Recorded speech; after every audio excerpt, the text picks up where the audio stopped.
भक्ति योग के विधि विधानों का नियम और अभ्यास।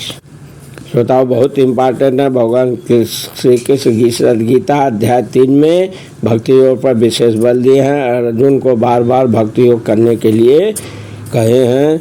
यहाँ पर भी 12वें अध्याय में भक्ति योग का विशेष महत्व भगवान कृष्ण बताए हैं, सर्वश्रेष्ठ कहे हैं भक्ति योग को। तो आइए जाने भक्ति योग के विधि विधानों का नियम और अभ्यास क्या है। तो श्रोताओं, भक्ति योग के विधि विधानों का अभ्यास करने के लिए मनुष्य को किसी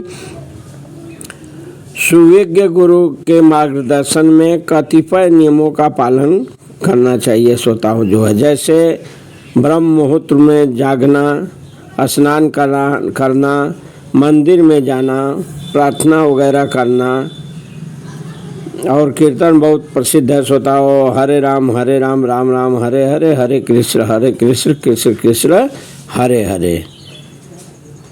ये फिर जो है अर्चा विग्रह पर चढ़ाने के लिए फूल चुनना, अर्चा विग्रह पर भोग चढ़ाने के लिए भोजन बनाना, प्रसाद ग्रहण करना आदि, ये सब जो है करना पड़ता है। भक्ति योग के विधि विधानों का ये नियम अभ्यास है। श्रोताओं, ऐसे अनेक विधि विधान है जिनका पालन आवश्यक है। मनुष्य को शुद्ध भक्तों से नियमित रूप से भगवत गीता तथा श्रीमद् भागवत सुनना चाहिए। श्रोताओं, इस अभ्यास से कोई भी ईश्वर प्रेम के स्तर तक उठ सकता है और भगवत धाम तक पहुंच सकता है, भगवान के धाम तक जा सकता है, अगर यह अभ्यास करे जो बताया गया ऊपर अभी।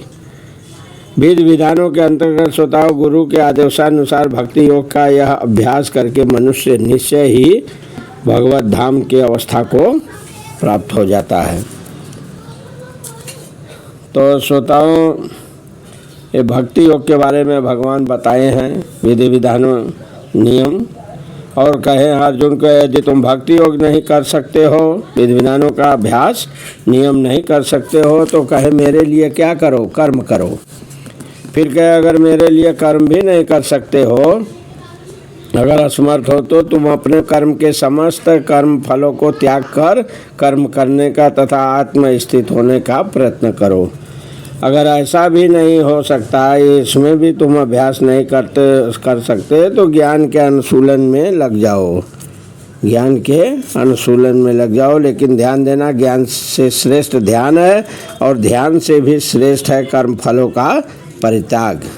क्यों? क्योंकि ऐसे त्याग से मनुष्य को मन शांति प्राप्त हो जाती है। फिर कहने लगे अगर ऐसा भी नहीं कर सकते हो, तो जो है तुम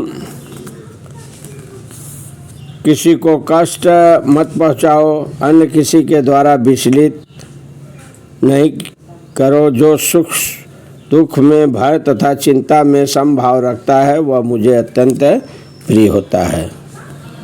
ऐसा करके भगवान बताए हैं।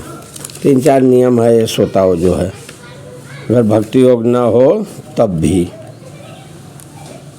तो इस तरह से इसको जानिए, समझिए, एक बार प्रेम से बोलिए श्री कृष्ण भगवान की जय।